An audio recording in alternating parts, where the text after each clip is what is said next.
Welcome to Good Afternoon Ghana here on Metro TV. I'm Desmond Okwekudazo, bringing to you the news update here on the show. We're live on DSTV channel 277 and also on Facebook at Metro TV Ghana. We'll take a look at our headlines.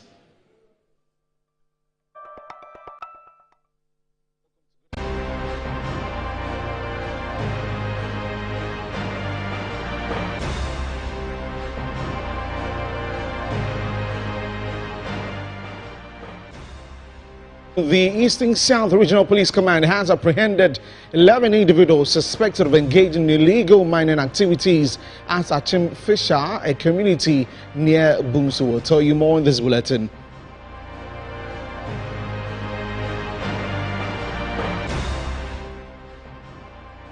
Coming up, we'll tell you about a recent poll by the Global Info Analytics that has ranked the Ghana Police Service as the most corrupt public institution in the country. We'll be engaging some aspects on this. And also coming up on the foreign front, President Donald Trump announces more tariff sanctions on all U.S. trading partners, including a 10% tariff increment on Ghanaian goods. We'll be looking at how this affects Ghana in today's bulletin.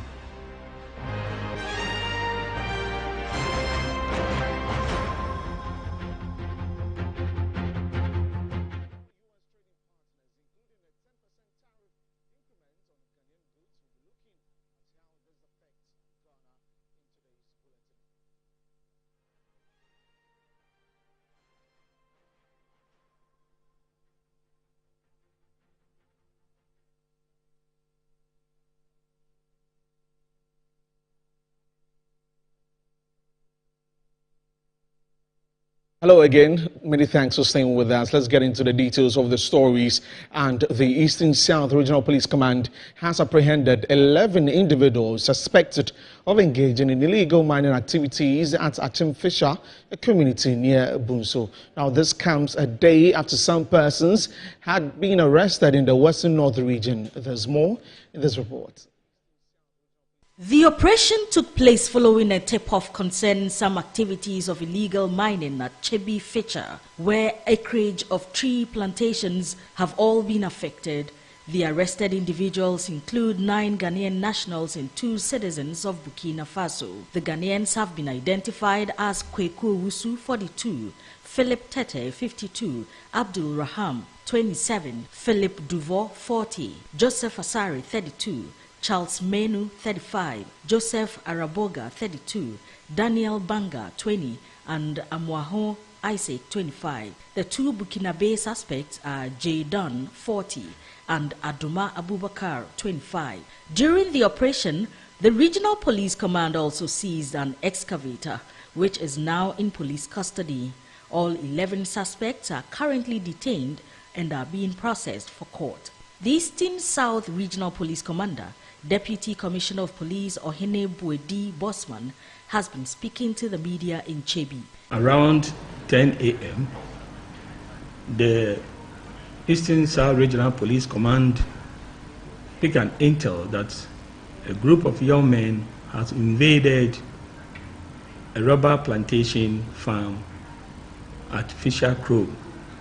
Fisher Chrome is a town between Apidra Junction and Bunsu Junction. So we quickly mobilized the anti-Galamsey task force to the scene. Where they got there, they saw a multiple of Galamseyers doing Galamsey and destroying the rubber plantation. They were arrested and brought to the regional police headquarters. DCOP Ohene Buedi Bosman has reassured the public, particularly residents within the Eastern South Regional Police Command's jurisdiction, of the police service's unwavering commitment to combating crime and upholding law and order in the region. He emphasized the dedication of the police to addressing illegal activities and ensuring the safety and security of communities. Ghana Police Service is resolute in fighting and maintaining law and order in this country. We will always be there to ensure there's peace, security within our enclaves.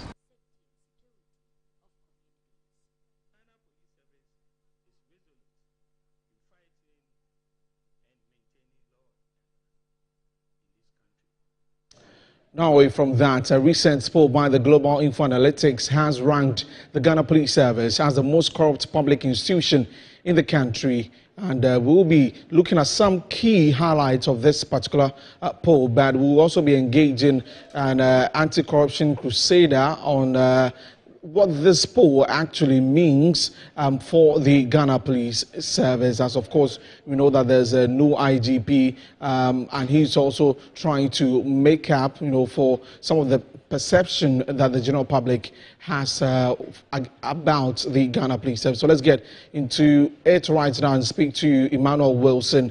And good afternoon, sir. Thank you very much for joining us here on Newsbeat. Good afternoon, and it's a pleasure. Great. Now, on this particular poll that has been released, are you surprised, or you just thought that if there was anything like this, the police service would be the first on it? Well, I'm not really surprised because, first off, if you look at the poll, the operational word here is perceived or perception. And clearly so, it has been consistently perceived that the Ghana police is one of the most corrupt institutions. And unfortunately, over the past years, there hasn't been any conscious effort to wipe away that perception. The Ghana police has not been able to convince the public that that perception is not a reality. Or even if it is a reality, they haven't convinced the public that they are indeed taking pragmatic steps to eradicate or erase that perception. And so clearly speaking, I'm not so surprised that this perception is still reigning. This is not the first time anyway, but I mean, the fact that it is consistent suggests clearly that Ghana Police Service has failed to take the appropriate measures in doing away with this perception.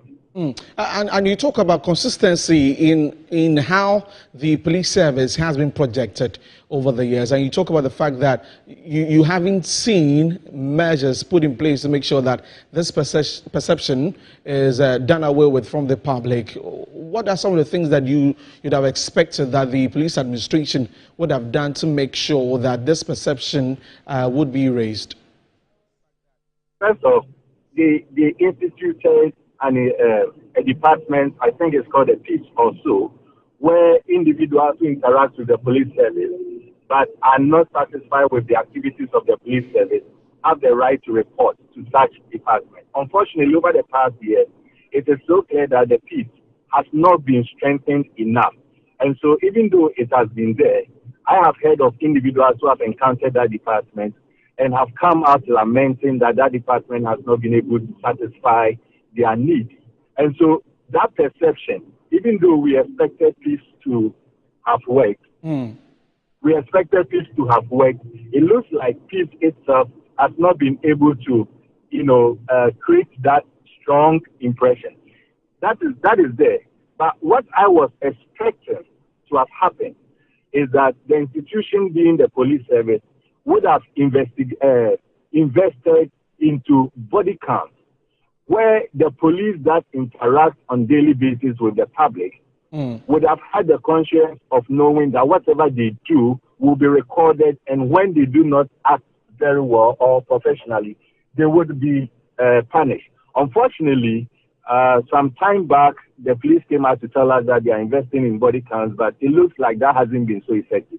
I think what they need to do now with immediate effect is to find a way of investing in body cams that would serve as a source or a form of transparency. And when that is done, it will automatically find a way of or expression in sidelining or streaming the activities of the police when it comes to engaging the public. And that is one way that we'll be able to, fight that perception that the police service is a corrupt institution. Okay, still on the poll. Second place, according to the poll, is the Ghana Immigration Service with a score of 5.86%, and the judiciary in third place with a score of 5.78%. How worrying is this for us as a nation?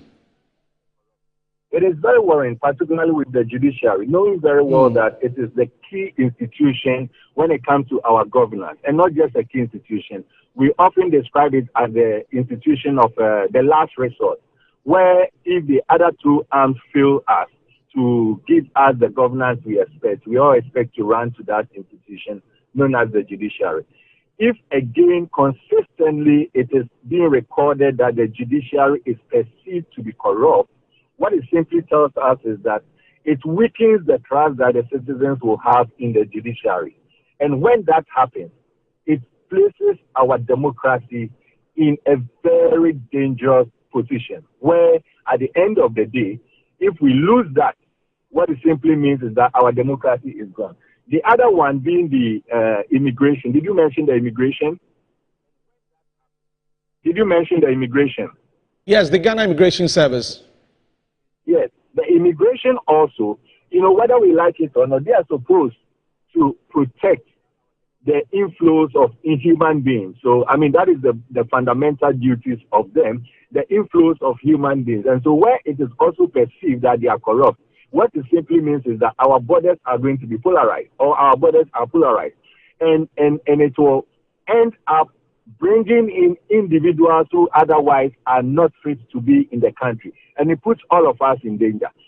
The good thing, as I keep saying, is that this post operates on the word perceived, or it's a perception. And so whether it's a reality or not is another thing. But what is so important for these institutions to do is to find a way of consciously wiping away this perception, so that together we will start having the confidence again in these institutions. Okay, thank you very much for your time. Emmanuel Wilson is Chief Crusader at Crusaders Against Corruption, talking to us about this poll by the Global Info Analytics. Now, still on the Global Info Analytics, they have another poll that has revealed that 57% of New Patriotic Party supporters prefer Dr. Mahmoud Bawumia to lead the party in the 2028 presidential elections. And we're going to look at the information from the poll in a bit, and there you have it on your screen. It says that in the race for the leadership of the NPP in 2028, the poll shows that Dr. Bawumia is the clear front runner to lead the party again if voters were to elect NPP flag bearer. And it says that Dr. Bawumia attracts 48% of the votes, while Kennedy Ejapon attracts 25%, Dr. Osei Educhum 13%, and the rest of the candidates and the rest of the candidates are on 14%. And among NPP voters, Dr. Bawumia attracts 57%, Kennedy Ejapon 22%, and Dr. Osei Educhum 11%.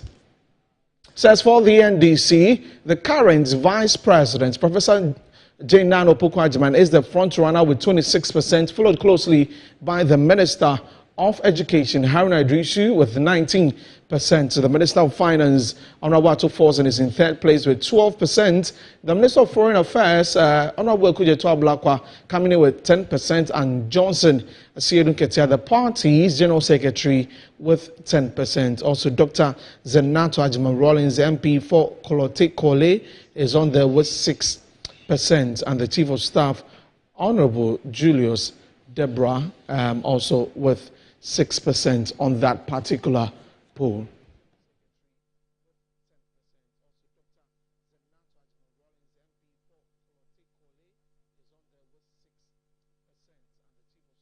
And we'll definitely get some reactions on this particular poll subsequently in our bulletins. Now, let's talk about the E-levy, because the Member of Parliament for Garo, Dr. Thomas Anaba, has praised the government for fulfilling its promise to scrap the E-levy, betting tax and other taxes, describing it as a relief for citizens from obnoxious taxes. However, Ishaq Ibrahim, a communications team member of the New Patriotic Party, has expressed his disapproval of cancelling the betting tax, accusing the government of behaving like a con one.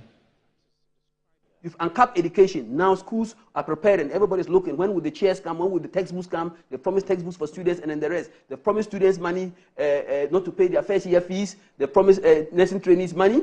No, first year university students are not going to pay fees for it. All these things, when we demonstrate that we are collecting the taxes and using them well, I bet you, like abroad, people pay taxes, though they complain, but not like us.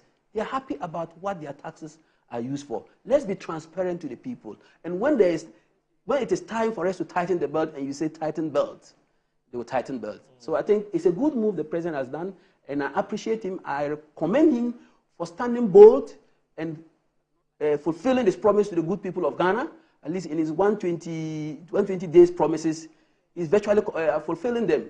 And that is the way we want him to go. And we hope that the rest of the promises will keep track, and we'll make sure we encourage him to fulfill them so that Ghanaians will be happy. Not because I'm NDC, I want it. I want Ghanaians to be comfortable. Yeah. With the E-levy, I think we welcome it. But I wouldn't congratulate the president for it. Okay. But I do welcome it. I'll tell you why. Why won't you congratulate him? No. We welcome it, but no congratulations. Why? Cancellation is very easy. So welcoming is a good news for Ghanaians. It's a big relief. Let me put it in the right perspective. We welcome it because, you see, E-levy, I agree with my colleague that it was a very unpopular move. Even within the NPP, we were very divided as to why we should have such tax. As he rightly said, when you look at the Ghanaian system, the informal sector is quite huge. One policy that will discourage the informal sector. And one way will be monetary policy, making people, instead of putting money under their bed, at least even if they are within the monetary system, banks can make good use of the money by giving it to people who really need it in a form of a loan. So that's one way it was what? Discouraging it. I was also against the policy because those taxes are not gotten from my production. It is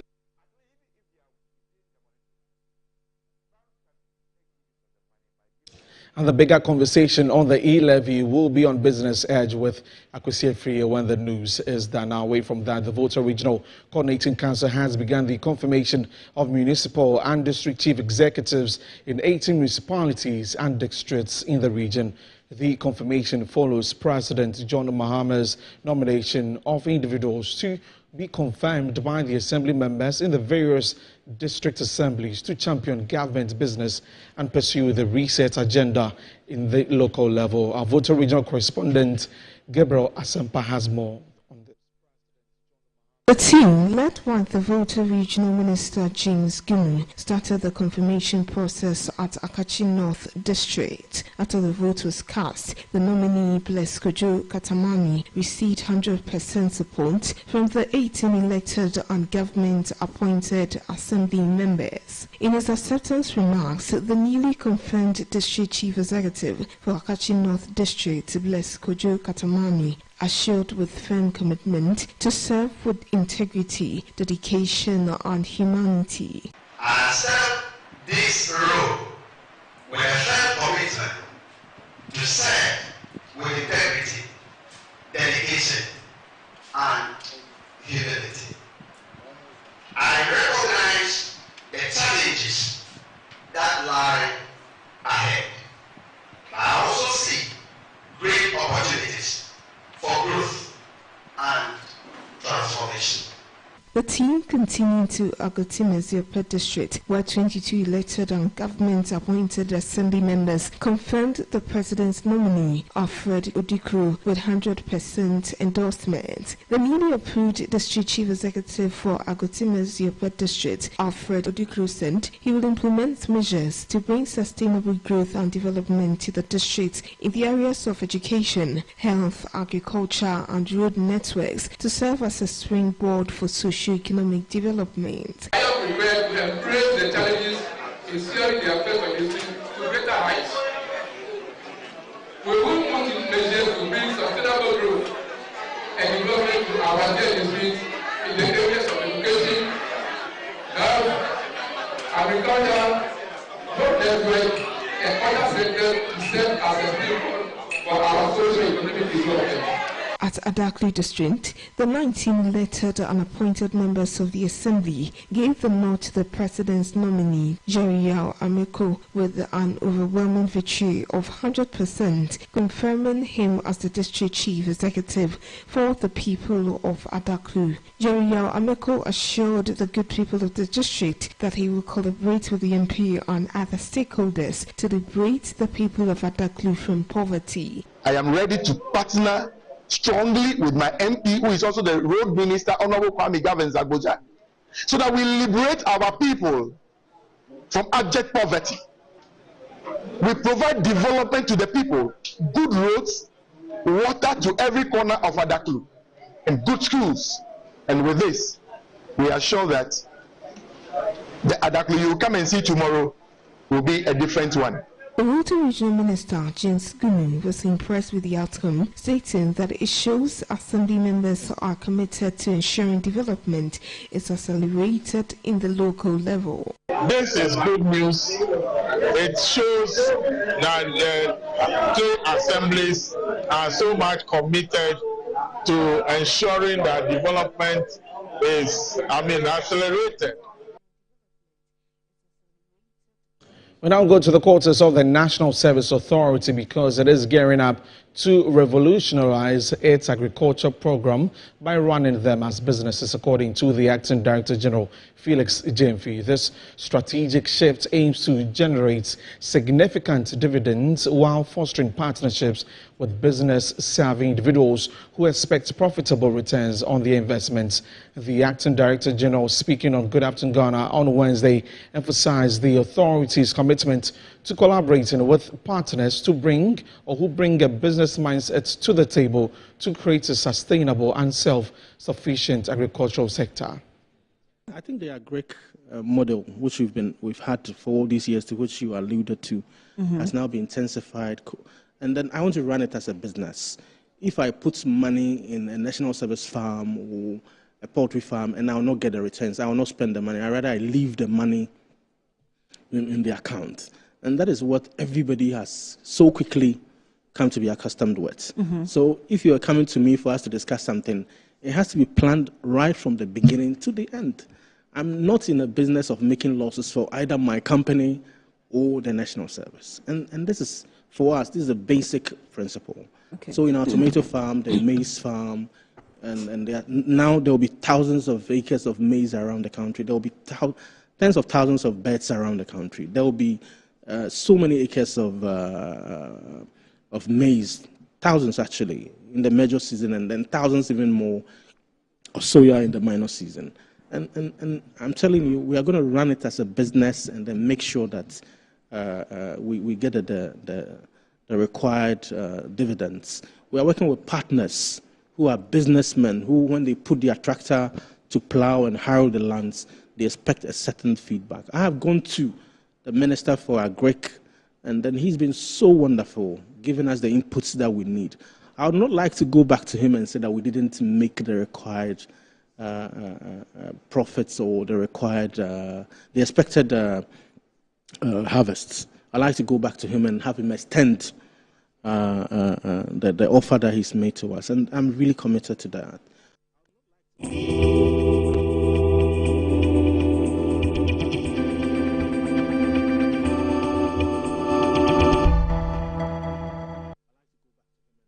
Now on the Tidy J segment for today, the Deputy Director General of Operations at the National Disaster Management Organization, Teddy Adi, has called on the general public to see plastic waste collection as an avenue for income generation. He made the call during a cleanup exercise dubbed Think Before You Throw campaign in Nongwa.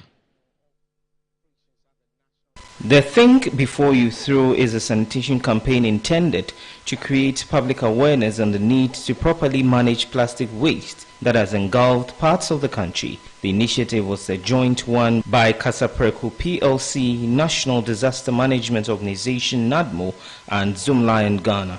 Participants converged at the former office of Kasapreku at Nungwa to collect plastic waste materials on the principal streets of Nungwa into big polythene sacks for proper management and recycling. The team ended the exercise at the Nungwa Senior High School, where they engaged the students on the need to properly manage plastic waste. The Think Before You Throw campaign is a joint initiative by the National Disaster Management Organization, NADMO, Kasapreku PLC, and Zoomlion Ghana Limited. The initiative is geared toward a plastic zero environment where there is a sensitization of the need for a proper waste management of our plastics in the country. Deputy Director General for Operations for NADMO, Teddy Safori Adi, urged the general public to desist from the indiscriminate disposal of plastic waste. I mean, I would like to encourage and inform the public that we can prevent flooding. We can prevent disasters. An example is not just what we did today. So I'm pleading with everybody, when you realize there are too much plastics in your drains, pick them up. Don't wait for it to choke your gutter so that when it rains, I mean, the water is unable to flow and it causes flooding. And we call on all social entities, I mean, organizational bodies. If you're organizing any form of cleanup and you invite NADMO operations, we are ready to come and support, because we believe we should set the pace, set the examples for others to follow as well. HR Director for Casapreco PLC Company Limited reiterated the company's commitment in ensuring a sustainable environment. We want to take back what operations pollute the environment. In this case, we are looking at the plastic waste, bottled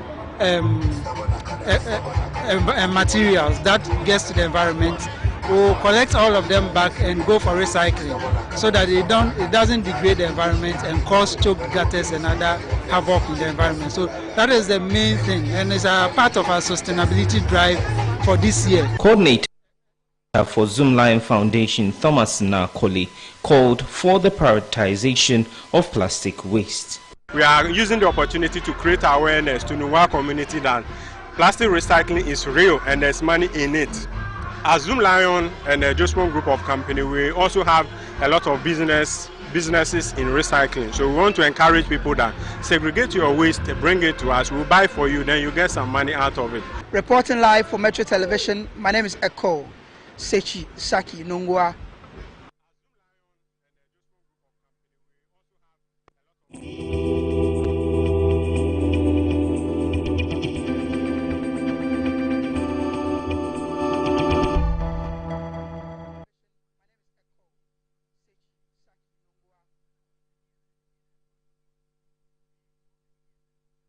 And definitely we all need to come together to help with the fight against plastic waste. And that's all for the news updates this afternoon. I am Desmond Okrekodanso. Emmanuel Gosifri is standing by with the business edge today on the show. And I'm going to hand over to him. Gosifri, good afternoon. Good afternoon, Desmond. How are you doing? Very well. I'm well. And definitely the last bit where my colleague Eko Sechi was with the project that took place yesterday. We all need to come together and help in managing waste. Now that the rains are coming down, we're seeing a lot of things happening in the areas. And I saw a video, a disgusting one actually, on social media. The rains coming down and two women disposing. They brought heaps of refuse out of their rooms into the rains, into the gutters, and disposed that into the gutters. And these are some of the things that we're talking about that we need to stop.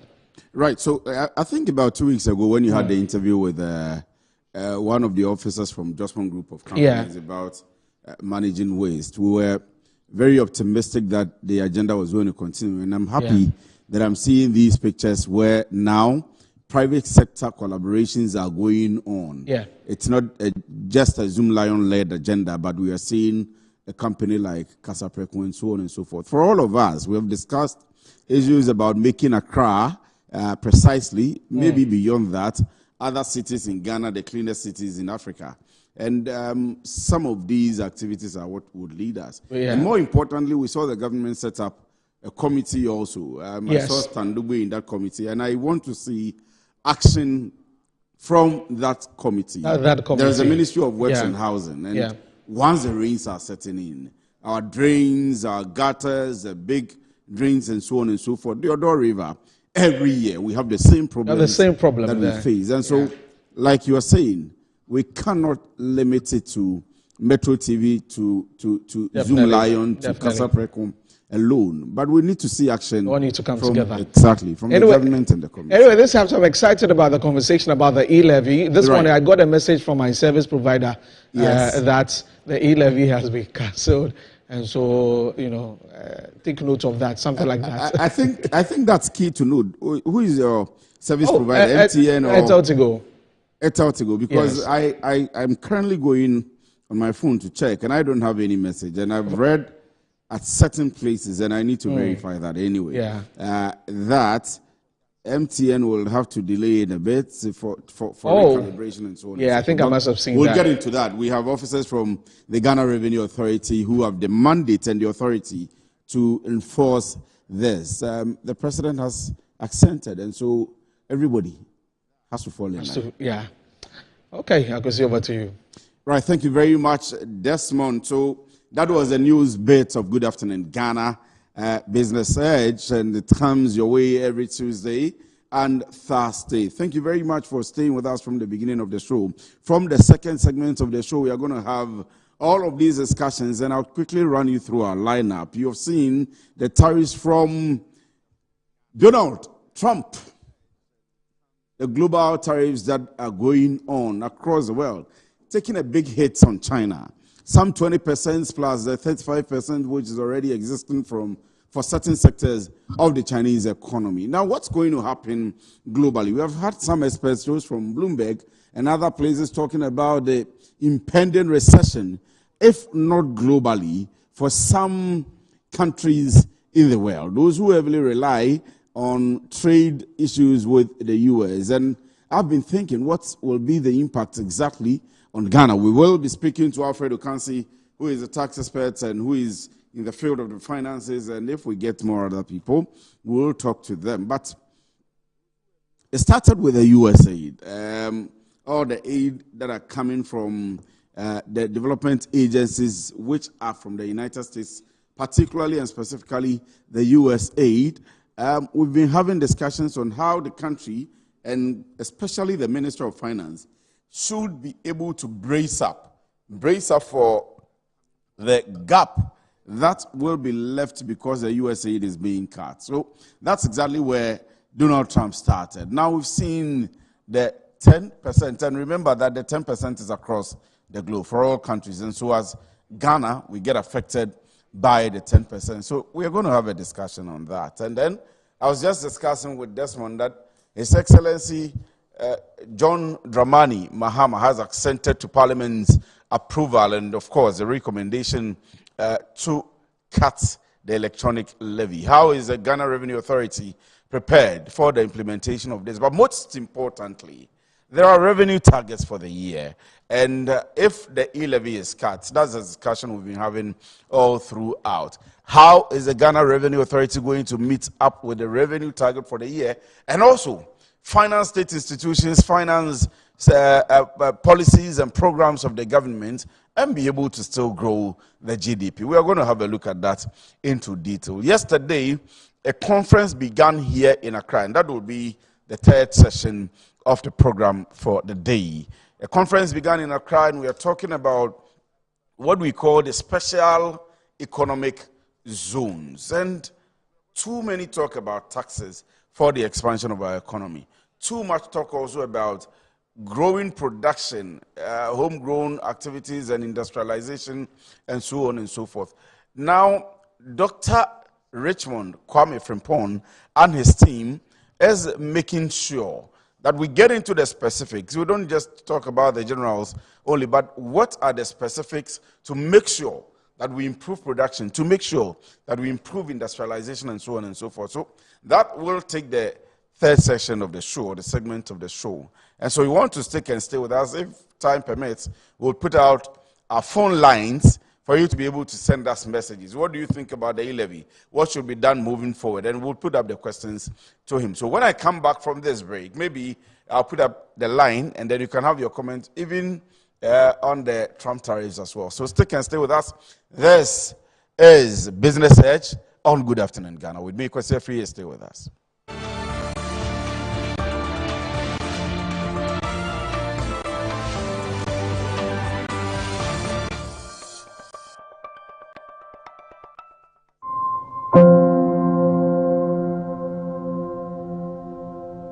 Ama, nansi mi jeno wo bin enko ye kra o. Ama ma ye bohu se kontomra akija. Nansi me hu se me nyo wasima kra. Ama me kunu ni me into kwankwa. Oh you why? Enye mo ko. Give us GC mixture and any capsules. Ah ye num bom. Enho asem na mo kana. E boa emma ene meme nyina. Na ma wo ba ye obesima. Na be ma so aye be masima. Ya, we be bua wuku. Ama ne giant sa wo de hye ne botum. Na wanyinya nanim te sese ne oyi chop mo.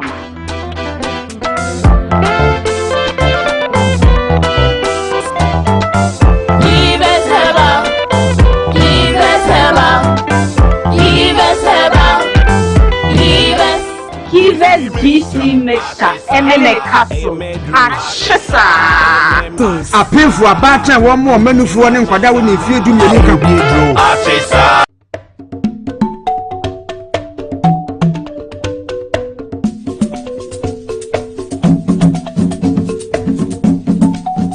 Attention all farmers, are you ready to take your crops to the next level? Introducing 3 effective organic composts that will revolutionize your farming practices. ACAP, KCAP and IRECOP brings to you the ultimate solution for your fertilizer needs. Introducing the ACAP Grade A, KCAP Equiafuajinkwa and the IRECOP with cocoa blends, palm blend and mulch. These are made from locally sourced municipal solid waste, and these are the perfect choice for sustainable farming. Join the organic revolution today. Boost your crop yield, improve soil health, and support sustainable farming practices. Choose ACAP, KCAP, and IRECOP organic compost for a greener and bountiful harvest. For your purchase and more information, call the numbers on your screen. Our products are endorsed by Cocoa Board, Planting for Food and Jobs, and the Ministry of Food and Agriculture.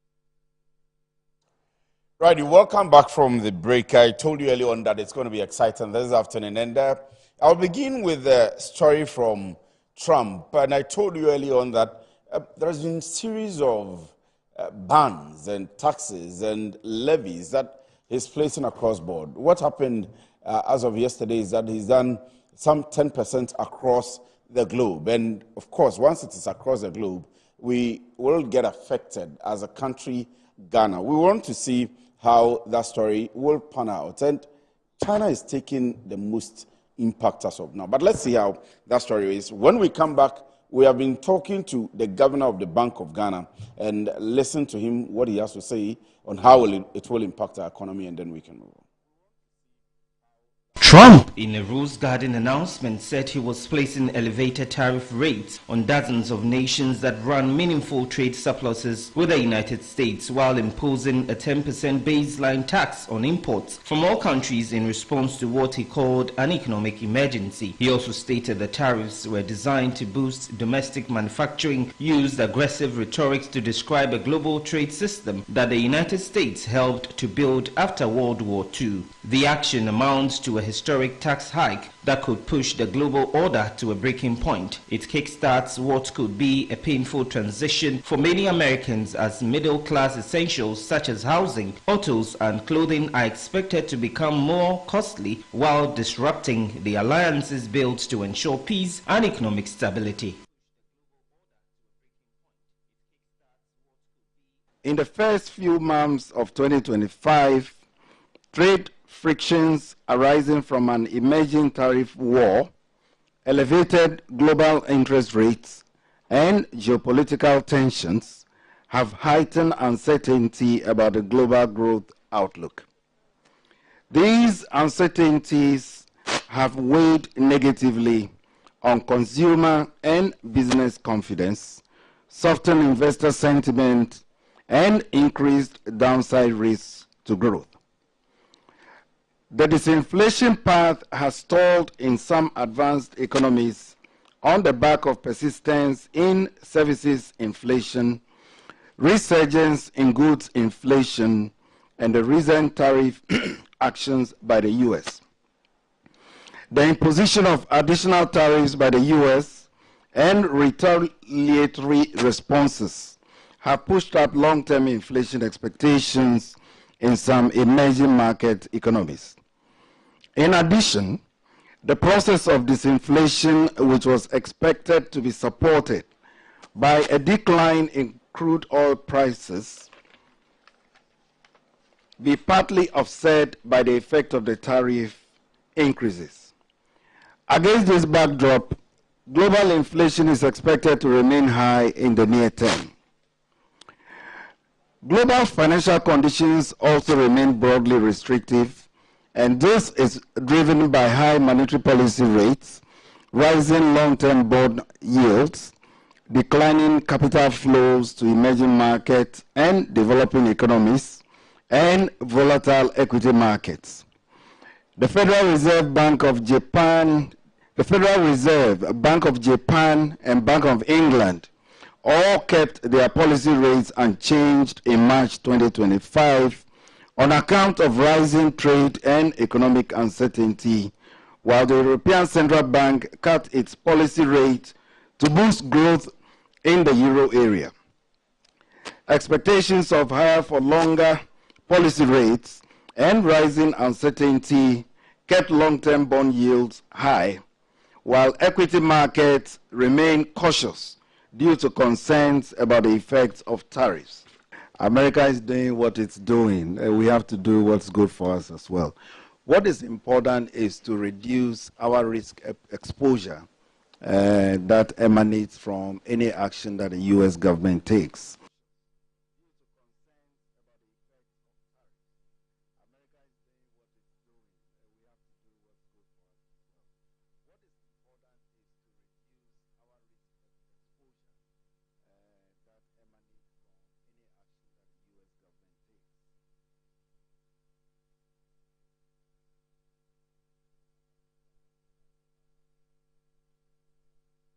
Oh, forgive me on that. Forgive me on that. What I was saying is that if you are in the business world, the governor of the Bank of Ghana couldn't have put it any better, and you must exactly be concerned about what's happening in the White House. Donald Trump, what he's doing. And if you remember 2008, the global economic recession, if you remember the impact of the COVID, if you remember the impact of the Russian-Ukrainian war, you must be concerned exactly about what's going to happen about the impact of the decisions of Donald Trump, the consequences of elections. When we say elections have consequences, what exactly happens with them? And I'm going to go straight onto the phone to talk to the chief economist at the Policy Initiative for Economic Development, PIED, Mr. Daniel Enim Prempe, to tell us a bit about what's going to happen to us as a country. What should we expect from our part here in Ghana? And my concern personally is that we are virtually an import-dependent country. So far as our exports is being cut by a certain percentage. We've had previous arrangements like AGOA with the US. We have had other ones with the European Union. And so whenever we have problems, we tend to be affected. No matter what the arrangement is, whether we have a bigger percentage of export to their countries, we still have a problem. And so what does this mean for us? Mr. Enim, if you are listening to me, good afternoon to you. Yes, thank you very much. Good afternoon to your cherished viewers. Yes, just like you rightly indicated, our economy is largely import-driven, and the continent as a whole, that's a phenomenon now. And anytime there's a global shock or a shift in the global economy or politics, and any decision that is taken which may not inure to the benefit of a developing country like ours, it distorts our macroeconomic fundamentals, okay? And rightly so, just like you indicated. If you look at Donald Trump's policy and his approach to protecting American-based businesses and then imposing tariffs, excessive tariffs on other economies that export to the United States economy. And the approach, so if you look at it now, you can see that the European Union are learning from their lesson now, trying to galvanize support within the Union and energy so that they will be able to withstand any shock and any distortion that his decisions and policy may affect. Unfortunately for us in this part of our world, okay, the agenda of AFTA to be able to consolidate or to enhance intertrade among ourselves, to be able to minimize some of this. So we are not yet there. So what it means is that such decisions could affect, you know, our economies, and it may distort the fundamentals of our economy. So the way forward quickly as a nation is strategies to mitigate any shock that such decision may have on us. So, for instance, as you rightly say, import-driven economy, what is it that we import from the United States? Okay, can we have an alternative elsewhere? Let me give you an empirical example. When during the Ukraine and Russia war, because we import so much from Ukraine, to the extent that I can even cite an example, even the paper that the people have been using for the printing shot up immediately. You know, because this time around people have to import from Indonesia, and then looking at the distance and the whole lot, they are not even getting the quality that the Russian, and then, you know, so a whole lot. So as a nation, quickly, we need to have assessment domestically. What is it that we have the competitive edge, but of course will be importing from the United States? Can we get it elsewhere at a very competitive rate? Okay, in terms of our exports, can we quickly look at other markets? And I have indicated years ago that it's about time that we should start looking at the Asian market as a country and as a continent, okay? Because it's a continent that is emerging strongly, and if you are able to foster with them and then align with the Asian market, it will minimize our reliance on the United States of America as well as Europe, okay? So to answer you in a very simplistic manner, the red flag is there, and there's that possibility the way he's moving in terms of policies. Even countries that have a very good relations with the United States over the years, like Canada and the rest, he's triggering policies that are not too friendly.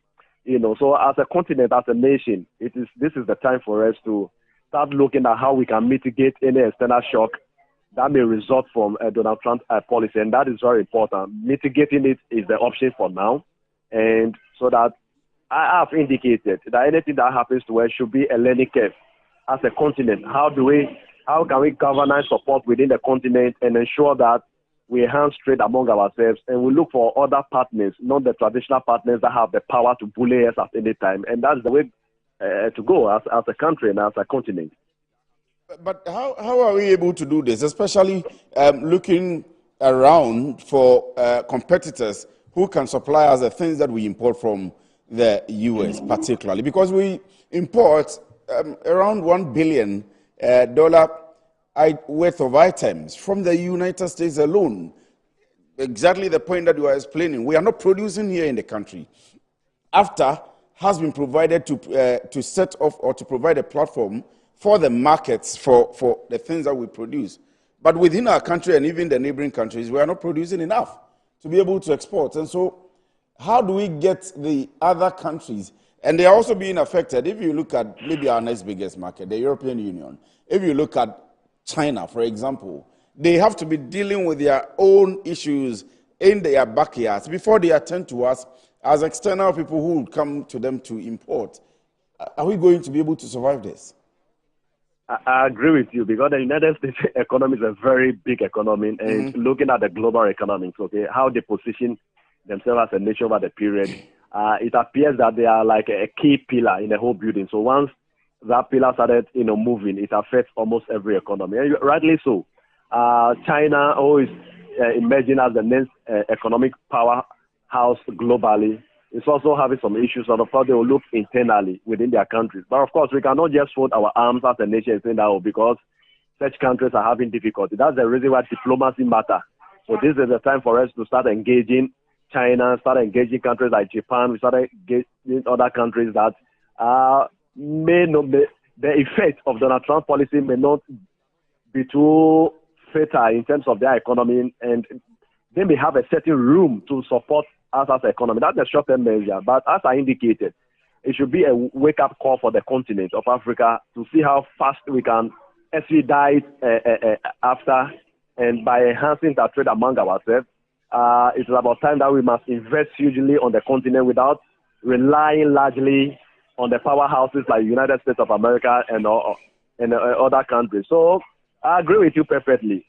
But we dare not form our arms. You know, that would be too fatal for our economy. So the way forward is, as much as those countries have been affected, we should also start engaging them.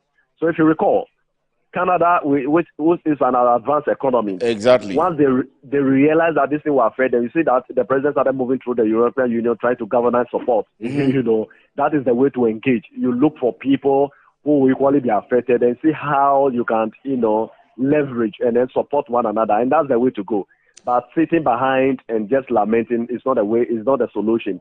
But Daniel, not relying on them or reducing our heavy reliance on them includes resorting to their competitors. But it also includes ensuring homegrown policies, which would mean that maybe, just maybe, we retaliate the setup or the agenda or the tariff ban, and so we also set same on them. Are we able to do that as a country? Certainly no. As Ghana has been a very small economy, we do not have that economic power to be able to trigger that action. We supply their raw materials. We have a lot of bauxite going out of Ghana to all of these countries who now smelter it into aluminium, and then you have the BMWs, you have the Toyotas, and so on and so forth. So the way forward is for the African Union to wake up, you see? Right. And that's the reason which over the period, the European Union, the America, and the rest will always negotiate with individual countries within the continent rather than the Union, rather than the bloc. Because they realize that that is the only way they can further weaken our economies. That's the only way they can have dominance over us. Unfortunately, we have African Union. I don't know what they're doing, because to me, they should see this one as a blessing in disguise, okay? Where as a union, they will call an emergency meeting and say, look, Ghana as a country may not have the economic power to face these people in terms of even retaliating or responding to whatever policy for the state. We have everything that they need on this continent. As a bloc, this is our direction. This is what we are saying. This is how we are responding. And collectively, they have to meet and take such a decision. Okay, we may be affected as a continent, but for a moment, because we have everything that they need for their production. So it is about time as a bloc, as an African Union, to be more serious rather than just the mere political speeches, and let our peers know that it is time for that, you know, we can no more relent on the usual traditional model of receiving arms from them and giving them a directive. Okay, we must show that commitment. So I expect the African Union by this time to organize a meeting, not a political meeting, but an economic meeting to look at how they can respond. We can respond as a bloc to this kind of policies and decisions that is coming from the United States or any other country that made. If we are able to do that, they will see us seriously, and then they will engage us on a more serious note than the usual engagement. I think that is the way to go as a bloc and as a continent. Probably, the president can take advantage, you know, by calling on his peers, you know, because that is about leadership and diplomacy, you know, and then see how we can go about it. Do you think we should have a conversation on the strengthening of the currency discussion? Because obviously, if we are reducing our level of imports, then how much dollars we are bringing into the country to support our economy will reduce, and revenue mobilization obviously will reduce. It will weaken the cedi against the dollar and maybe the other major foreign currencies. Yes, certainly so. But you see, as a bloc, once you started, they see that seriousness from you, and it will even further, you know, lead to another discussion of having our own currency, or even a kind of.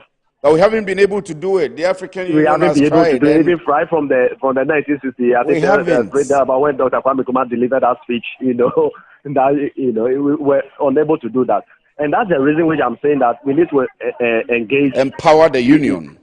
Yes, empower the union. We may not necessarily introduce a new currency now, but if they see our seriousness, of course, they will be a little bit tactical in terms of the policy direction.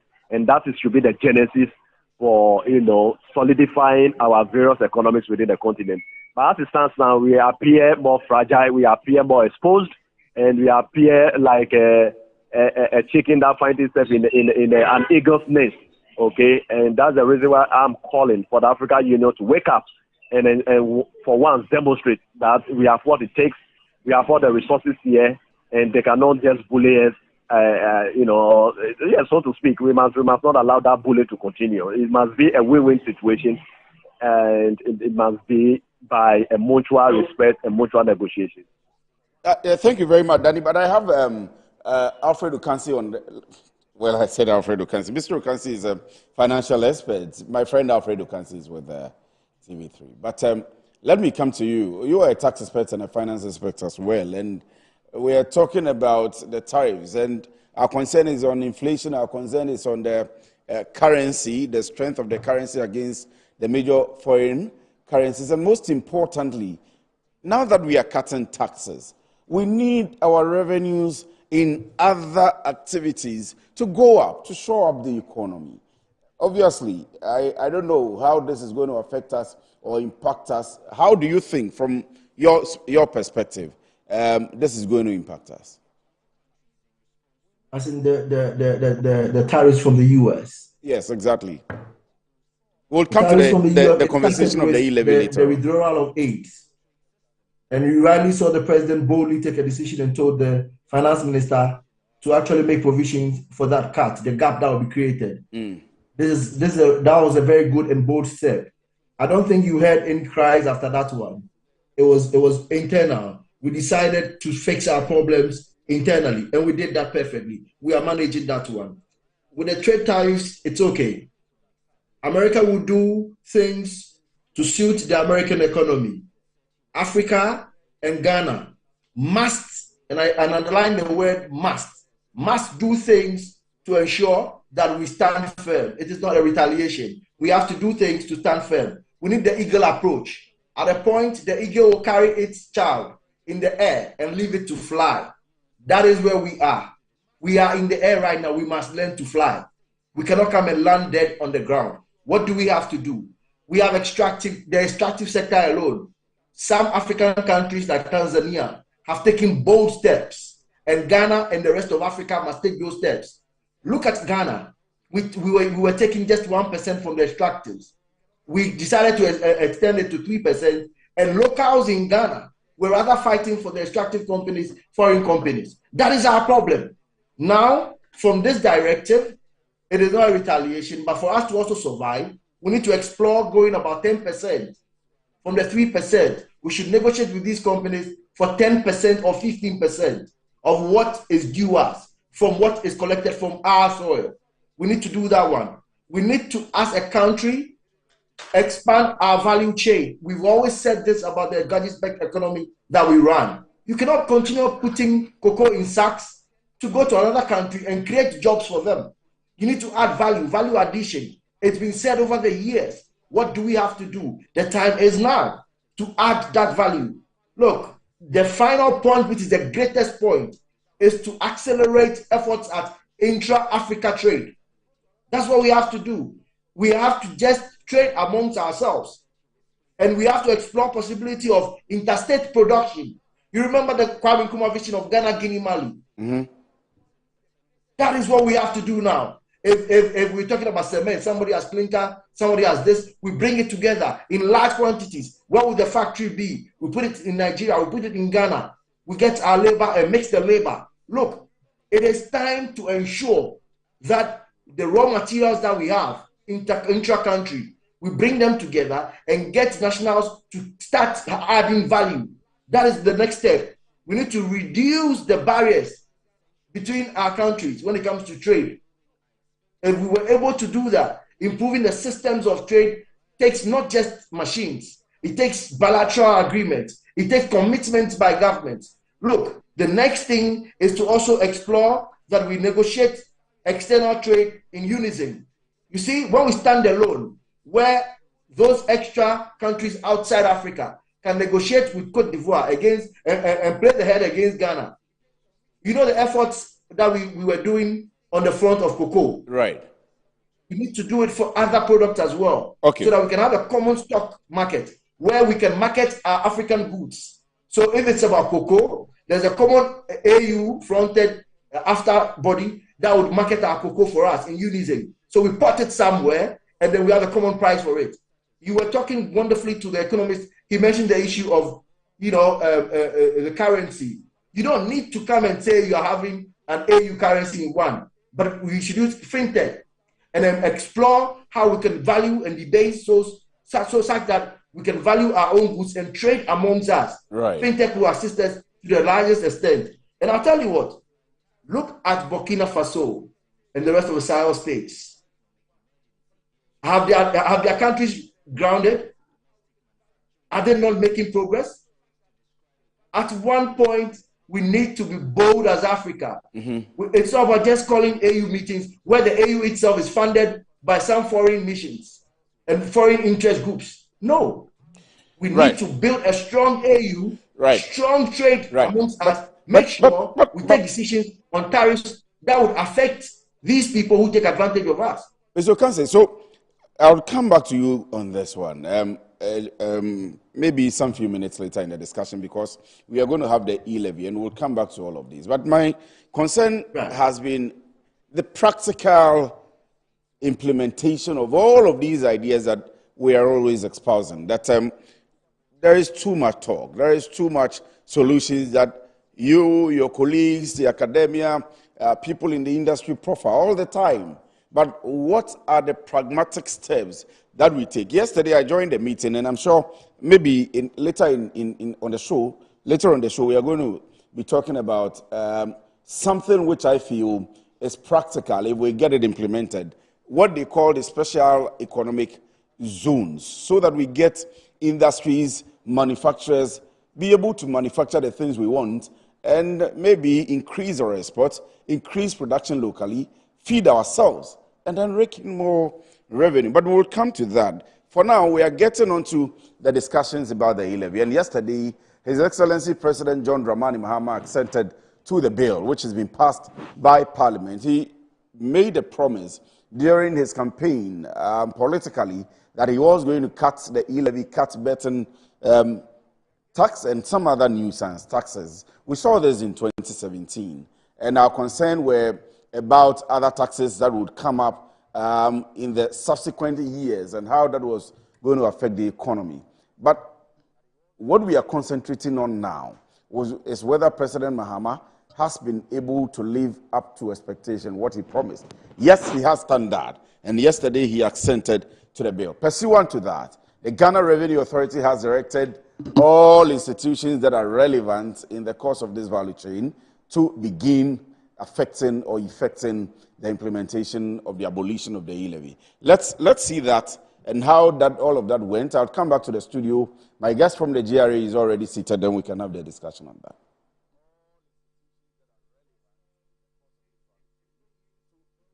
There is notice to all charging entities, guidelines on the abolition of the electronic transfer levy. Let me see if I can quickly run you through it. It says, we wish to inform you of the President of the Republic of Ghana, or that the President of the Republic of Ghana has assented to the Electronic Transfer Levy Act 2002, Act 1075, and the Electronic Transfer Levy Amendment, Act 2022, Act 1, that's Act 2022, Act 1089, which abolishes the 1% E-levy. This is expected to take effect from today, the second day of April 2025. So take note of the date, because when I come back, my concern will be about who is implementing it, who is yet to implement it, and are they going to refund our monies to us if they haven't implemented it yet. And so 2nd of April, as of yesterday, today is the 3rd of April, as of yesterday, E-levy was gone, especially at the time that the President had assented. So in accordance with our previous communication regarding implementation guidelines, this letter serves as formal authorization for you to proceed with the deployment of the no-charge configuration on your platforms. I like this sentence. No-charge configuration on your platforms. We wish to communicate the following guidelines. Number 1, the GRA Electronic Transfer Levy Management and Assurance Systems, that's the ELMAS, will automatically retain a no charge on all transactions posted to it by entities from midnight. Well, that's some resounding news. Number 2, charging entities must cease applying the 1% E-levy from midnight on all their channels. Number 3, charging entities must immediately process refunds for any E-levy amounts deducted from customers effective today, 2nd April 2025. Entities are to establish an expedited refund process to handle such cases promptly and maintain proper documentation of all refunds processed. Reports of such refunds must be submitted to the Ghana Revenue Authority. Number 4 is charging entities are to take the necessary steps to file and pay all outstanding E-levy charged and collected on all transactions that occurred before 2nd of April 2025. For effective reconciliation and in accordance with Section 33A of the Revenue Administration Act 2016, Act 915, as amended, entities must continue to post all electronic transfer transactions to ELMAS until further directives are provided. Number 6, all entities must maintain electronic transfer records for at least 6 years, as stipulated in Act 27, subsection 3 of the Ghana Revenue Administration Act 2016, Act 915. And I'm sure that's the end of okay, so this is a further communication about how they should go about it. It says, please be informed that failure to comply with the above. Well, I'm interested in this as well. Failure to comply with the above directive constitutes an offense, and sanctions will be imposed as prescribed by the law. Failure to comply with the above constitutes an offense, and sanctions will be imposed as prescribed by the law. Now, GRA will conduct regular compliance checks to ensure achievement of these directives. Now, for any clarification or assistance regarding the directives, please contact E-levy Technical Support Team at, let me see it here, E-levy support at gra.gov.gh. So E-levy is one word. The entire email is one word. E-levy support at gra.gov.gh. Thank you for your cooperation and compliance. Well, I think what we are doing here in the studio is most important. And I have Opoku Efriye Asante, who is a project manager for E-levy at the Ghana Revenue Authority. You're my namesake. Good afternoon. Thank you very much for joining us. Good afternoon, Nakwesi Efriye. I hope you're doing well. I'm doing very well. You must have gone under pressure, lots of pressure in the last few weeks. It's to be expected. You're expecting that? It is something that we anticipated that would happen. As soon as the president assents to the bill, the ball will just keep on rolling, and then we just need to put things in place to facilitate. So you have been in preparation for this? We have been in preparation since last year. Since last year, to abolish it? Why? You know, once the government communicates that they have the intention to abolish it, you need to then put plans in place. Then we wait for the procedures to happen. Were you having conversations with your, maybe the charging entities, let me say so, that's how you put them, the telcos, the banks, and so on and so forth? Yes, we do have constant communication or collaboration with the charging entities. So, for example, last week we had a final meeting with all these charging entities to agree on these guidelines. So some of these guidelines that you are reading out have already been shared with the charging entities, and they know what is expected of them as soon as we get the green button. Are they doing it already? Are they complying already? From midnight, in fact, I was up late last night to observe whether... I'm sure you haven't slept. Yes, that's absolutely... you can't sleep in the space of this directive, and well, you go on. Yes, so as soon as we decided to go live to remove it midnight, 3rd April today, I was monitoring the platform, and I noticed that almost all the transactions so far have not been charged. But then if you read the directive, we did indicate that in the unlikely events that someone has charged the E-levy, the charging entity should take steps to immediately refund that to the customer.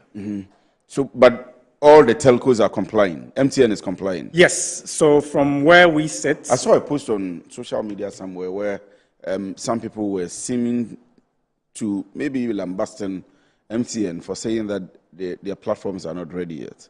Is that the case? In fact, so I think we may have to have a conversation around, maybe let me elaborate on the process. Right. So the abolishment is a process. Mm-hmm. It first comes from the MOF, the Ministry of Finance, Tax Policy Unit, to the Parliament. Parliament passes it, it goes to the President. When the President assents to the bill, it does not become law. So that is the missing. That's what people are assuming, that once the President assents to the bill, it becomes law. But when you give the directive, it is supposed to be complied with. Yes. So what we did was to wait for the last bit of the process, which is the Gazette. So once the President assents to it, it has to go through the Gazette. The Gazette will now give it a legal number, a reference. So you mentioned Act 1075, which is the initial E-levy law. Then we have its amendment, which is 1089. Now we have another reference, which is Act 1128. Now this act, when you reference this act, it means that it's a law that abolishes the E-levy. At the time the President assented to the bill, it was not an act. So that was what we were waiting for. That was the last piece of process that we were waiting for. As soon as we received the Gazette, we directed the charging entities to immediately observe the guidelines that we've already shared with them. Are they complying? Yes. So we have noticed that almost all of them are complying. We haven't almost had all cases. of them. So who is not complying? When I say almost, Yes. it means that the transactions so far, or the transactions by far, the entities that have passed through or routed their transactions to the E-levy platform, the ELMAS, have been compliant. We haven't had any non-compliance issue yet. So that's the status of the... So this is what I'm going to do. I'm going to go back to my producer to see that on the streets, we have what people are thinking about the abolition entirely. We are going to listen to them. But when we come back, maybe they will pick my phone. And when they pick my phone, I'm going to pick your number and send you a memo. Maybe you have a lot of money, so I'll send you just about 10 cedis. And see, I use MTN. Okay. So I'm going to send you a memo and we'll verify what kind of charges I'm charged. Then maybe you would see whether your directives are being complied with. I hope you agree. I absolutely agree. And I hope that you allow me to take your number on air. I mean, we'll not put the number Okay, that's fine. on air anyway, just so that you don't get disturbed a lot. So we have some people who have been talking to us about their feeling and their expression on President Mahama's decision to abolish the E-levy. Let's get to them and see what they are saying on the street. I'm just coming from a transaction a few minutes ago, and I didn't see a deduction. So I'm okay with it. I'm really okay with it. We thank the government for the initiative. As it promised during the campaign time, as one of the manifesto promises, and it has fulfilled it. It has been fulfilled. Okay. Thank you.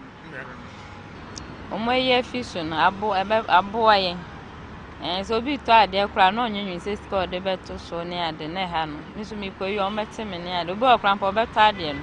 On fan to show. Into me, you have no matter, Miss Antino. Abanis and a bema, you dread ye swipe when. And Opayana me, Mumu Maubi. Nanka first, previously, who sent this camera will be a better, empty for better or dear, and son I live in Swati. It's a basana.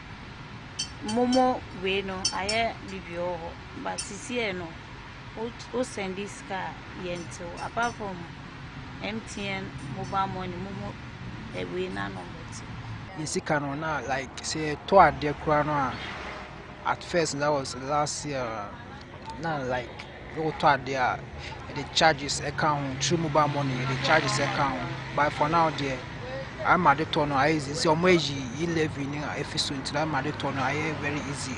I'm a the idea. Yantim phone. Any Japan because who phone. Ebi wa na ye ma wo school. Wabre when ya kaka sene wo ba na ye beti sa sikana na eya nti eno de wa aban na wa ba no wa ya de ongusu nyame be shira E-levy now I'm the buy. First in the name why. But see there so so ye fi so there ye quiet for no so me na me ton ade no wo de ba o say mo mo amenji me pesca no nkasa wo ya me den kra amenji nti wa ye fi wo no de boa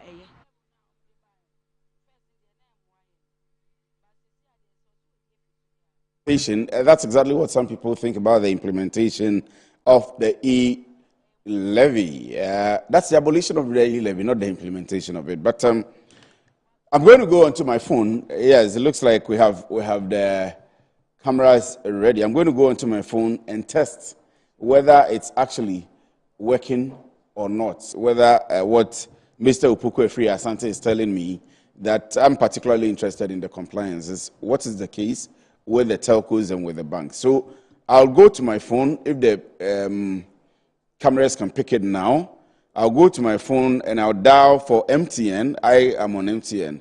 star 170 hash. I'll go to it. So it says transfer money. He has a lot of money, so I'm going to do just about 20 or 50 cedis. Momo number, I go to 1 and then so I'm supposed to enter his Momo number, but for the purposes of everybody watching us, I'm going to take the phone away and enter his phone number, so you don't end up calling him and asking him too many questions about whether your mobile money is working or not, or whether he's a nice guy and so on and so forth. Oh, it says, let me go back to the process. So star 170 hash, and then go back to it. Transfer money number 1, I go back to it. Momo transfer, yes. I go back to it. And then his number, 07715. Those who know his number, you know that it ends with 715. Okay, so I'll copy it.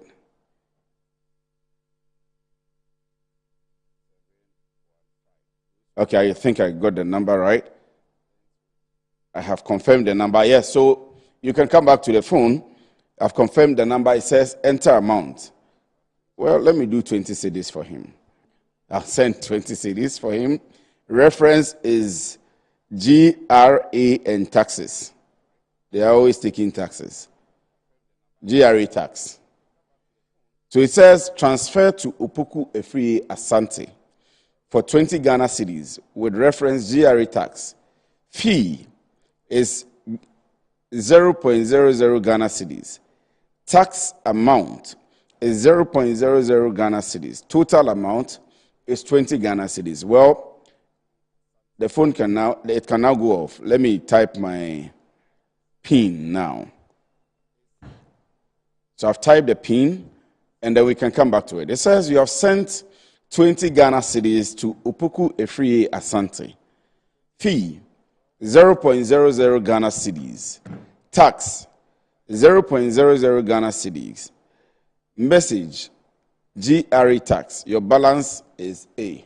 Well, the balance doesn't also concern you. So that's the actual compliance there. Thank you very much, production team. I think we've been able to verify. In fact, I was concerned about the fact that even though the E-levy is gone, the Momo charges for the telcos or for the banks will persist. There were people who were concerned about that. Or your directive is for them to take it off too? So unfortunately, GRA, we cannot ask or direct the telcos to remove their charges. Mm-hmm. So that will still remain. I think what the telco have done, what these service providers have done, is to limit the charges. So, for example, if you are sending 20 cedis, they would exempt that amount. But less than 100 cedis like previously they did. Yes, but if you are sending anything more than 100, I think they put in 75 pesos in there or something. But do you allow that? Yes. Have you sanctioned that? Yeah, so for that, it does not come within the scope of GRA. So that is within their scope. They are allowed to charge you for using their service. Charge what they want. So there's a regulator that can regulate the amounts that they can charge. Well, who is the regulator that regulates So we that? have Bank of Ghana for the. So maybe if I can explain. Yes, please. We have the telcos. Yes. You know them as MTN. and then Telecel, and then 80. Then we have what we call the EMIs, the electronic money issuers. So they are affiliated to the telcos, but they are not the telcos. So for example, MTN Momo. So MTN Momo is not MTN, the telecom company, sorry. We have Vodafone Cash, which is, or let me say Telecel Cash, which is sort of affiliated with the Telecel communication company. Yeah, so these EMIs have their infrastructure, and then they are providing you a service to be able to allow you to send money to your loved ones. So in order for them to recoup the investment that they've made, they are charging you some fee to enable you use their service. And you are saying that it's the Bank of Ghana that's regulating those charges? Yeah, so Bank of Ghana has regulatory oversight over all their operations, including the amount, whether it's going to be a ridiculous including amount. their financial transactions? Yes, including the financial charges. Let me put it that way. Well, let me leave it at that. I'm happy that you've been able to explain it to us this way. I'll let go of you very soon, but let me ask, you had projections of how much revenue you're going to make right from the inception. It came down when you had to reduce it from 1.7 to 1.5 and then now 1%. And now it is entirely off. What are your plans, Jerry? Moving forward, I think from the GRA's perspective, we are looking at broadening the tax net. How? So we have a number of projects that are ongoing.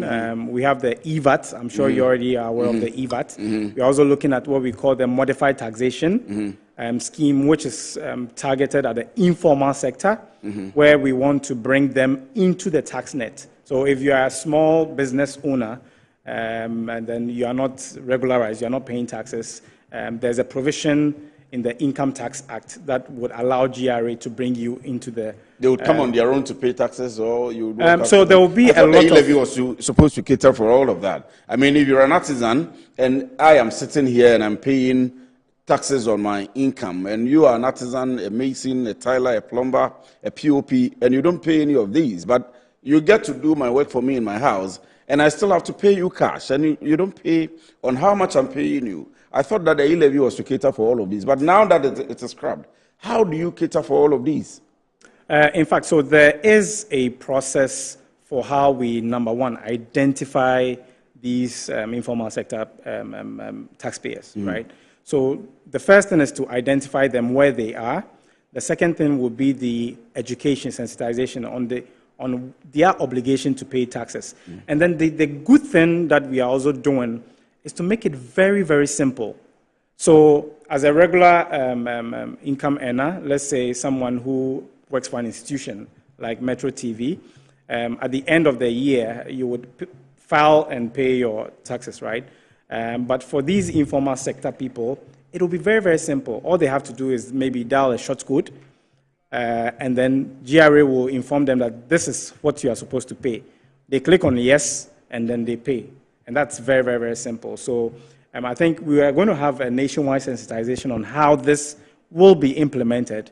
And then I think once we do that, everybody would understand the scope of the modified taxation or the simplified taxation for the informal sector. Are you able to tell me what your target is for this year? Do you have any idea for the GRA? Yes, the GRA, the target is 200 billion Ghana cedis. Will you reach that? We are very hopeful, yes. Will you reach that? We are very hopeful that we can. Will you reach that? Yes, we are hopeful. You will reach it or you are hopeful? You know, it's, it's a projection, but you know the sources of income. You know the sources of revenue mobilization. You know how much you are making from each of these sectors that we are talking about. So 200 billion Ghana cedis for financial year 2025. Correct. Ghana Revenue Authority. Will you hit the target? Yes, we are very hopeful. Will you hit the target or you are hopeful? I'll take that as a political answer anyway. Well, I believe we will hit the target. I believe from where I sit, I think GRA has the capacity to achieve that target, yes. Let me run to Mr. Okansi pretty shortly, and we'll round it up with that. So Geoffrey Kabute Okansi is a financial expert. We spoke to him early on concerning the issues with Trump. But Mr. Okansi, if you are still on, you wanted the E-levy gone. Now it is gone. How are we going to, the same question, how are we going to hit the target of 200 billion 2025 financial year.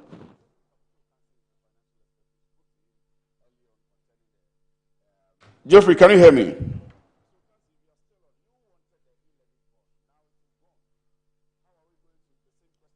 It looks like Geoffrey went away when we did the Trump discussions, the Trump tariff discussions. But yes, I have him back on air. Geoffrey, if you can hear me, my concern is about the fact that you wanted it gone. We have been having all of these conversations time and again. Now it is gone, finally. And we have actually demonstrated that it is gone. How are we able to generate revenue from the country? We've been talking about expanding the tax net and so on and so forth, practical steps. From your end, what do we do as a country?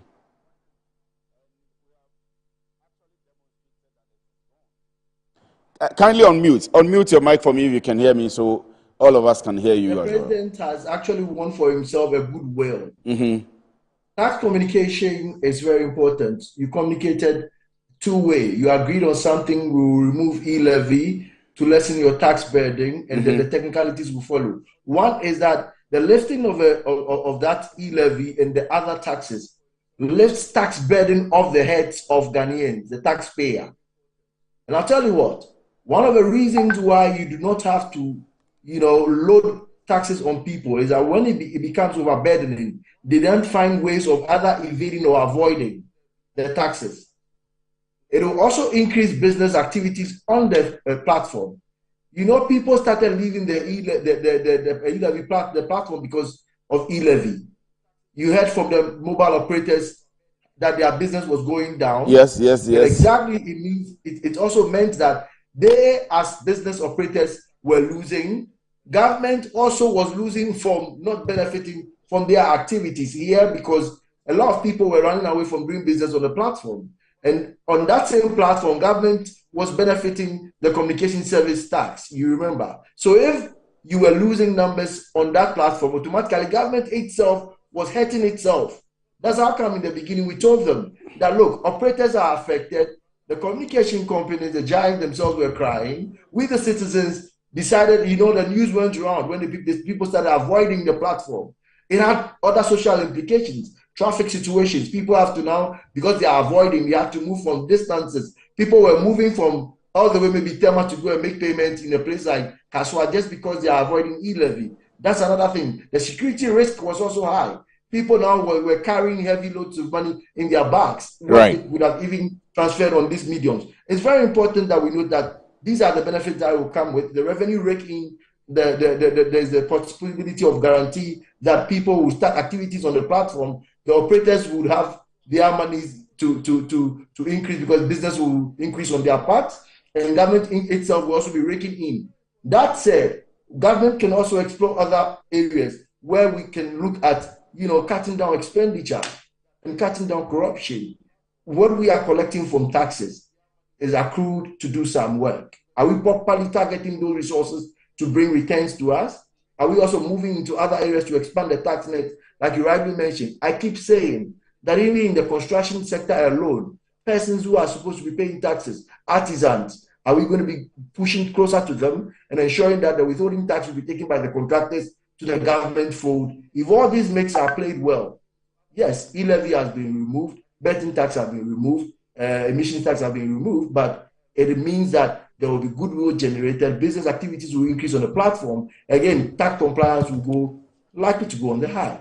But we've left out one side of it. There was also the uncapping. The signing also came with the uncapping of the NHI funds and then also the GET fund, which is also very important that we need to applaud government for and follow through and ensure that, look, with the uncapping, we are going to be seeing a lot of resources to the NHIA so that they can even take on some of the promises that government also added their voice to, like the provision of free dialysis services. These are very good, initiatives that government promised. If they can live to the promise, we can, free a lot of people, citizens who are on dialysis of the huge debts that comes with managing these, treatments. And also on the issue of GET fund, it means that we are going to be seeing infrastructure, delivery. You are going to be seeing more schools so that children will be getting chairs and tables. They will not have to be lying on their belly to write. The recent Africa Education, Watch report showed students who are in Accra sitting 3 on a desk. My brother, how can you write if 3 people are sitting on a desk? And these are the problems. So I think if we were doing good with collection, compliance is important, but transparency and accountability on our resources. In our recent meeting with the Speaker of Parliament, I mentioned to Honorable Speaker, and he said the Public Account Committee has been doing some collections, as from recouping from our losses. I think we should follow up and see how much they've recouped in the last 5 years. So we can see what we are getting from people who have stolen from our coffers. Right. So Geoffrey Kabuto-Okansi is a finance expert, and he's been talking to us about the abolition of the E-levy. Thank you very much, Geoffrey. Let me pick your final word, and maybe you may include whether we would have any new tax sneaked in somewhere. Sorry for the word I'm using, as in would have a new tax sneaked in. That's been people's concern. Now that we abolish the E-levy, revenue mobilization will be difficult, and so we've seen the local government minister already talk about a tax that may be introduced. But, your final words to us. So what I would say is that specific to E-levy, anyone who is wrongfully charged and they're unlikely, yes. And use the email? Not necessarily the email. So what we've put in place is automatic refunds. So we've directed charging entities to automatically refund all wrongfully charged E-levy back to the customers. If you do not get that within a time that is communicated by the charging entity, you can then call GRA on the toll-free line. Okay. And then we will provide assistance. What's the line? 0800 0800 900 110. That's the toll-free line that you can call in the event that you are deducted, and then you follow up and you do not get your 0800 900 1100. So that's the toll-free line for the Ghana Revenue Authority if you're wrongly charged. Dopoko Free Asante is project manager for E-levy at the Ghana Revenue Authority. Thank you very much. Thank you very much. Letting us have you this afternoon. And so that does it for that second segment of the show for the afternoon. You're still watching Business Edge on Good Afternoon Ghana. I am going on and I'll be talking to 3 people. I told you early on that I spoke to some industry experts at a program yesterday about having specialized economic zones in our dear country and maybe West Africa and the entire Africa. Stay with us, I'll be right back.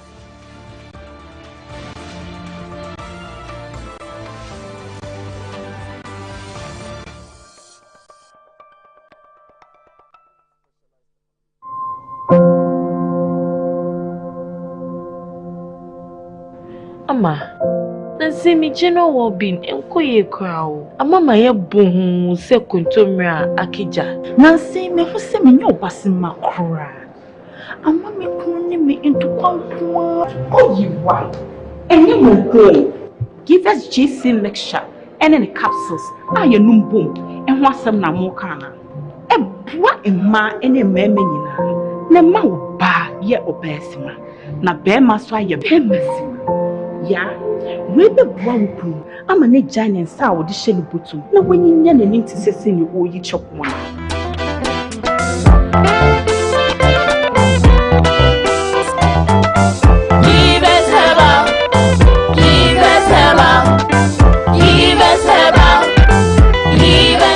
Give us GC mixture and then a capsule. A pay for a batter, one more menu for one and Quadawi if you do me. Hi, friend. Where are we going today? Just use your imagination. Go! My family is the only thing that matters to me right now. This is the stuff that Moni dreamed about. These guys are the best. GoTV's ready to take you from your hometown to roaring stadiums and even on international adventures. So let's go together, from home or on the go with GoTV Stream. Sounds like a great idea. Woohoo! GoTV. Love it. Attention all farmers. Are you ready to take your crops to the next level? Introducing 3 effective organic composts that will revolutionize your farming practices. ACAP, KCAP and Iricop brings to you the ultimate solution for your fertilizer needs. Introducing the ACAP Grade A, KCAP Equiafua Jinkwa, and the Iricop with cocoa blend, palm blend, and mulch. These are made from locally sourced municipal solid waste And these are the perfect choice for sustainable farming. Join the organic revolution today. Boost your crop yield, improve soil health, and support sustainable farming practices. Choose ACAP, KCAP, and ARICOP organic compost for a greener and bountiful harvest. For your purchase and more information, call the numbers on your screen. Our products are endorsed by COCOBOD, Planting for Food and Jobs, and the Ministry of Food and Agriculture.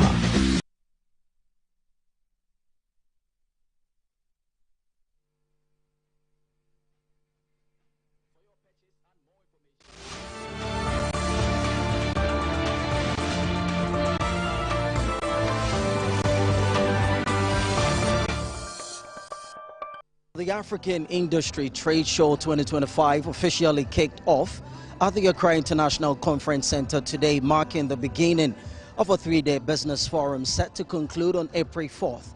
The event saw the participation of industry players, the Trade Ministry, the Ghana Free Zones Authority, the Ghana Shippers Authority, and other notable stakeholders. This year's theme, Advancing Economic Competitiveness for Shared Prosperity, emphasizes the importance of attracting investors and fostering business opportunities. Dr. Richard Kwame Frimpong, chair of the Economic Zones Chamber, stressed the need for Ghana to focus on exploring to achieve economic growth and success. He highlighted that export should be a primary goal for both Ghana and the wider African continent. Basically, this platform is a platform for all industrial zones in the country to team up and work towards facilitating and fast-tracking the industrialization of the economy through special economic zones. So you see free zones here, you see the Trade Ministry here, you see a lot of the operators, Regimanual, Industrial, Light Industrial, Dawa Industrial Zone, the Tema Free Zone. Well, so Dr.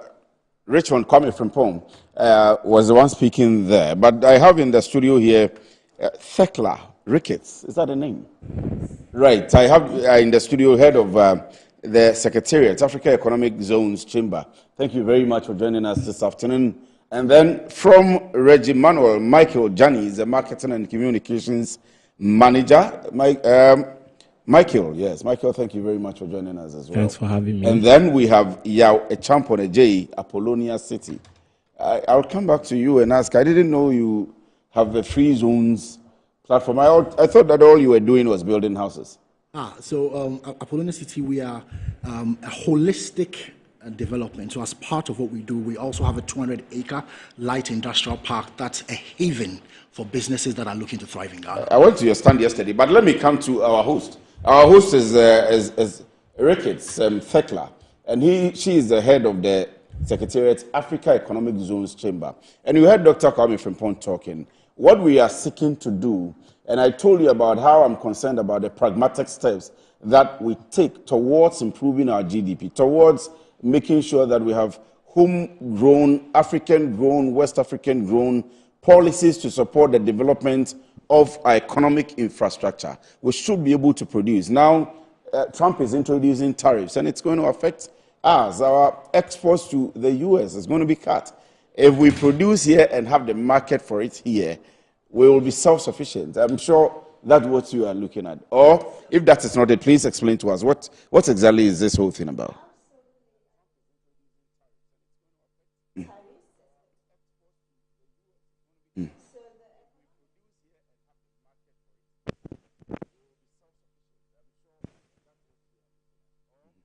Please pray. Okay, good. So you may want to take that again. Forgive us, your microphone was off. Yes. So I think your earlier discussion set the tone for us on the tariffs by the U.S. President. The Africa Economic Zones Chamber has a mandate, and our mandates, among many, and the prime, is to promote industrialization through special economic zones. When we talk about special economic zones, what are we talking about? Ghana is familiar, or very familiar, we operate the free zones system. Under the free zones, we know that companies which are producing are entitled to certain benefits and incentives and support from the government. But it comes at a condition, and the condition is that they should export a minimum of 70% of their produce out of the country to enjoy those benefits. But data, as we heard yesterday at the forum, shows that most countries which are doing so well with their economies are promoting industrialization through special economic zones where companies or businesses are supported or incentivized to produce without necessarily the limit of having to export 70%. So what do we mean by the special economic zones? What we are saying is just a special territory that has the governance that promotes or supports their production.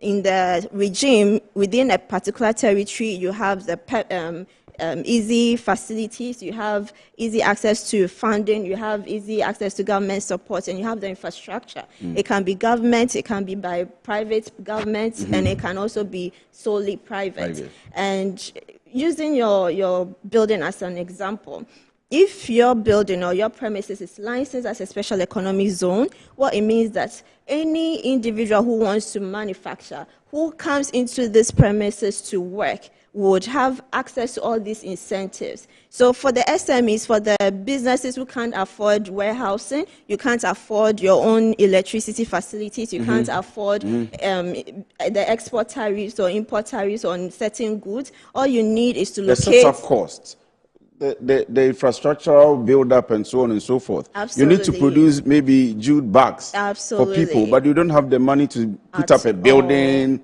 get machines and so on and so forth. Absolutely. You are saying that the special economic zone should be able to provide that. They do provide that. So the developers, which we have to hear, and they'll tell us what they do, the developers provide all these facilities within their special territory, and what the government will give the incentives to these territories. So when you come in, you have the warehousing, you have the machinery, you have sometimes stuff that will be available, workers that will be available to you. You have your finance institutions within the enclave or within the territory. So all you need is your money. You walk into an industrial park or a special economic zone, get your space. But do they provide financing as well? Our biggest problem here in Africa is the access to financing. That's something we need to discuss with the government. It will be part of the policy once it is done and once the law is passed. But currently what we have are private men who are operating the industrial zones and special economic zones. And we have two of them here who tell us or expose us to what is being done, what facilities are available, where we can find them, and how we can take advantage. Let me come to you, and then I'll come to you, Michael. Michael, I've been using your road all the time, and all I thought was the same question I'm asking Yao. Every time I come to Regimanol, I see buildings and beautiful buildings, and now you are telling me about special economic zones. First of all, let me ask Yao, what are you doing? How does it look like at your end?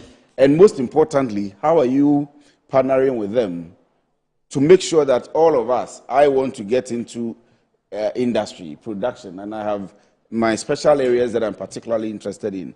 I've been interested in that area, maybe I would mention it, pharmaceuticals, for over 15 years, as far as I can remember.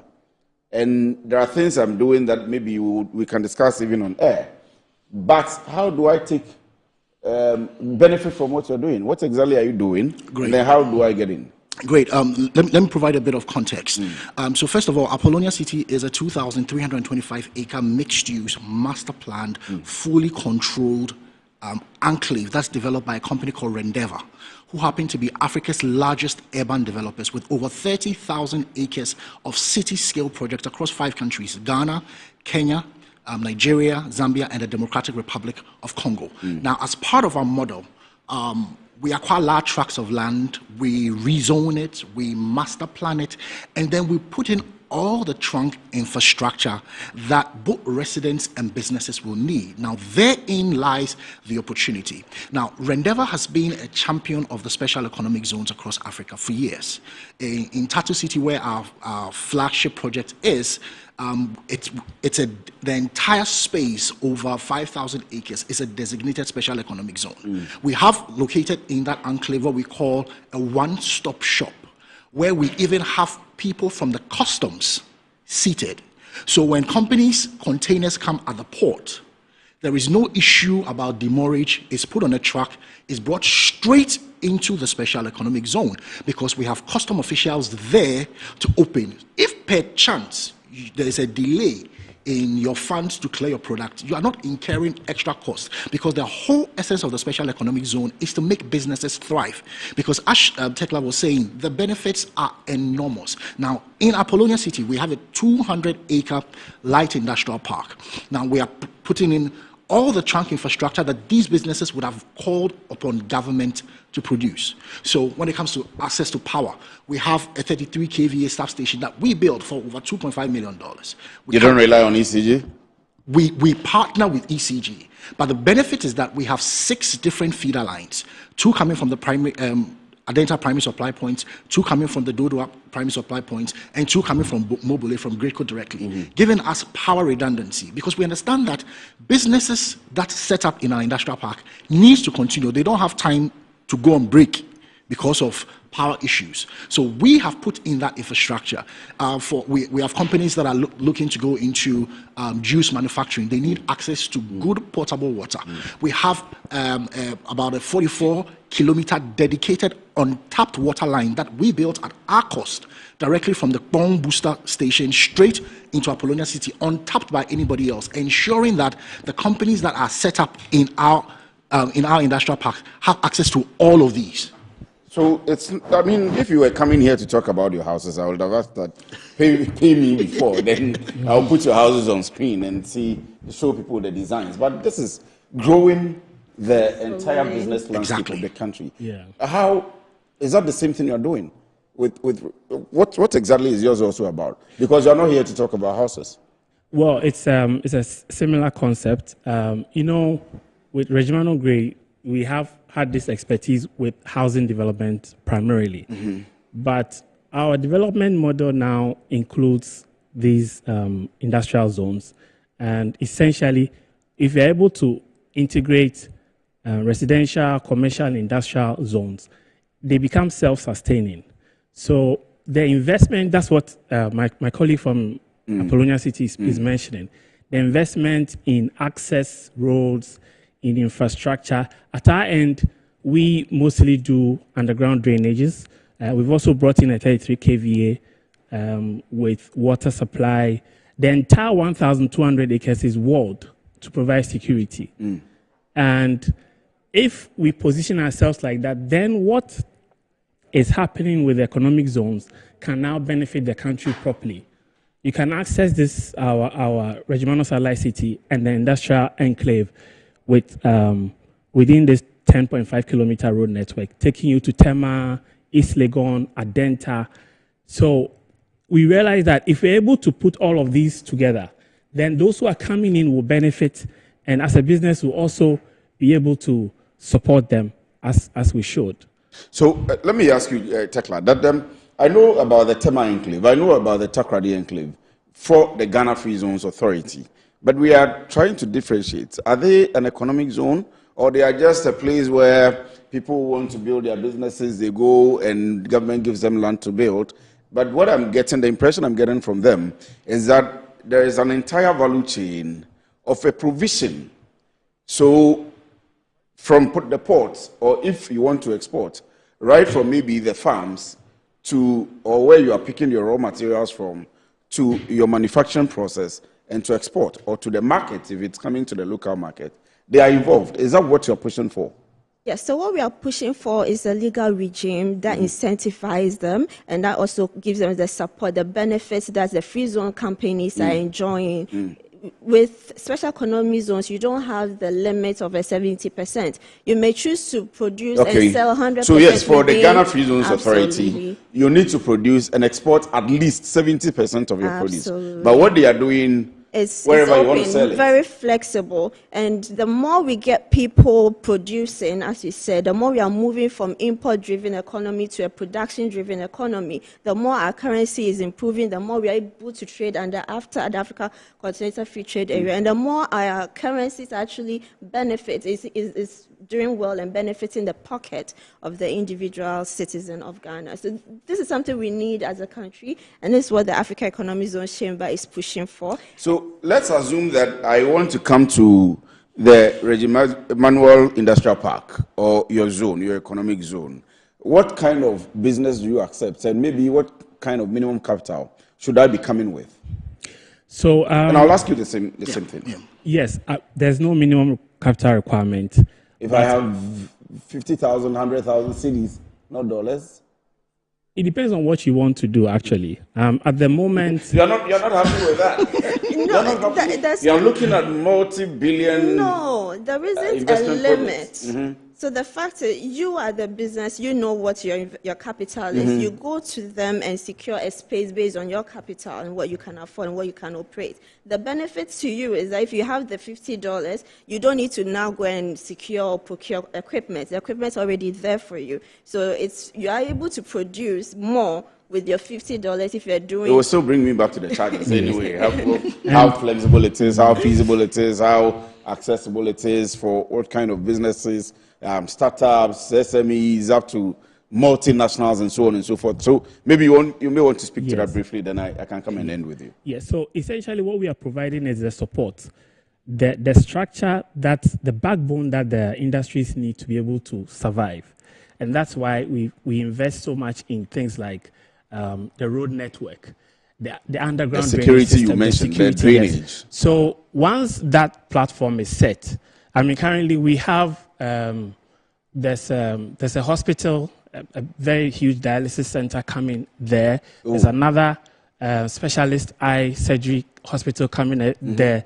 Someone has purchased about 6 acres to start warehousing and logistics to be able to integrate between Tema to the industrial enclave and then to the market through East Legon. So, I mean, once all of this is done, the sky is the limit.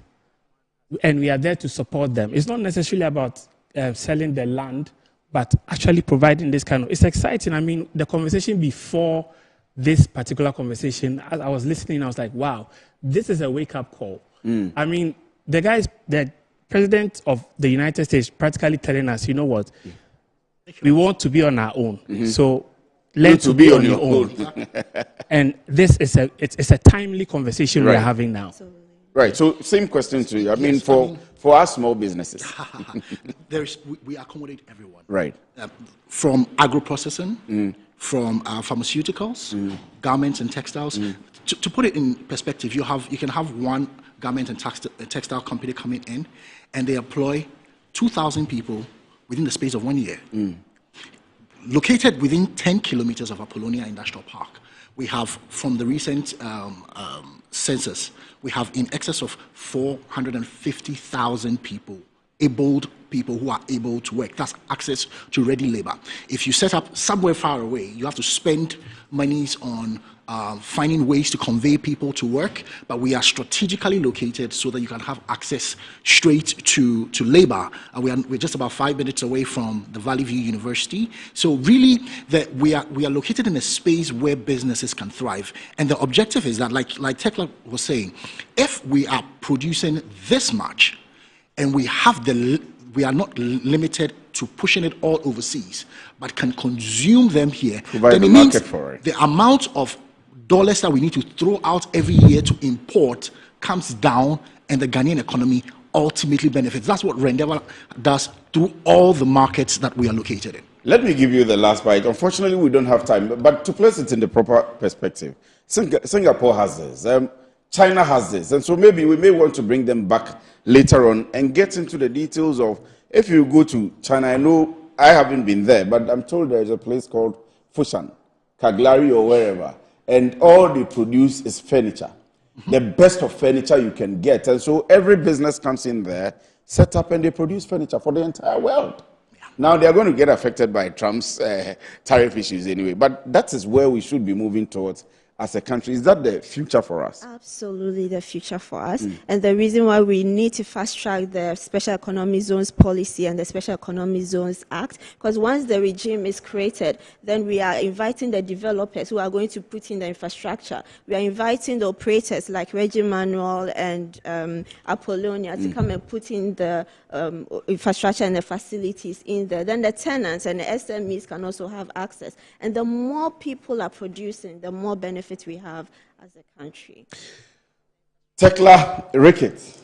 Before we go, we have the 3-day event still ongoing. Oh, yes. Forgive me. I was supposed to have mentioned that. So what happened is that yesterday, they opened the Africa International Trade Show, AITS. It was opened yesterday at the Accra International Conference Center.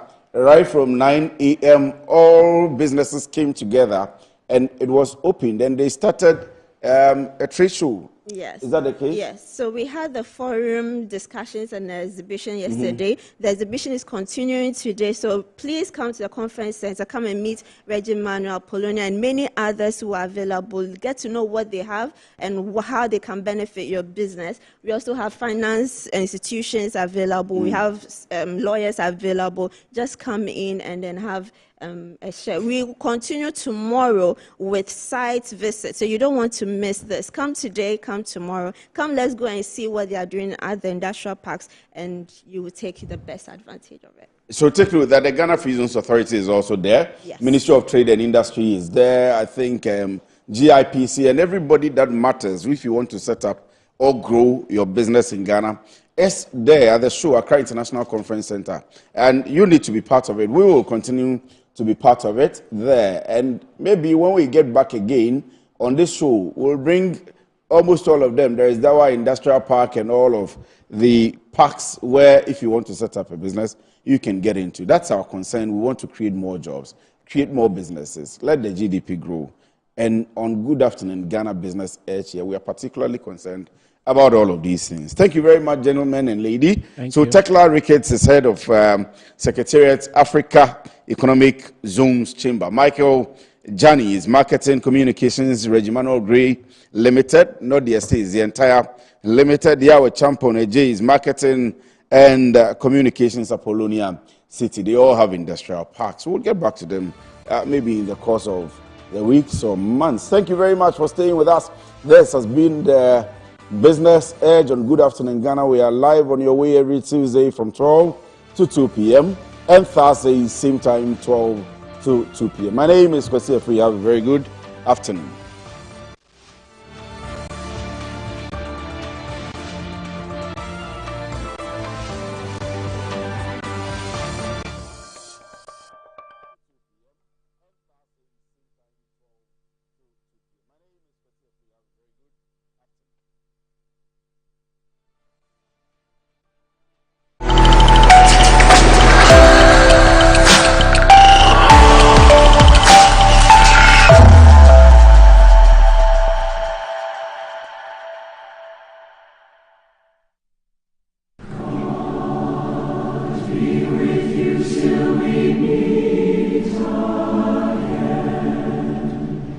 Talk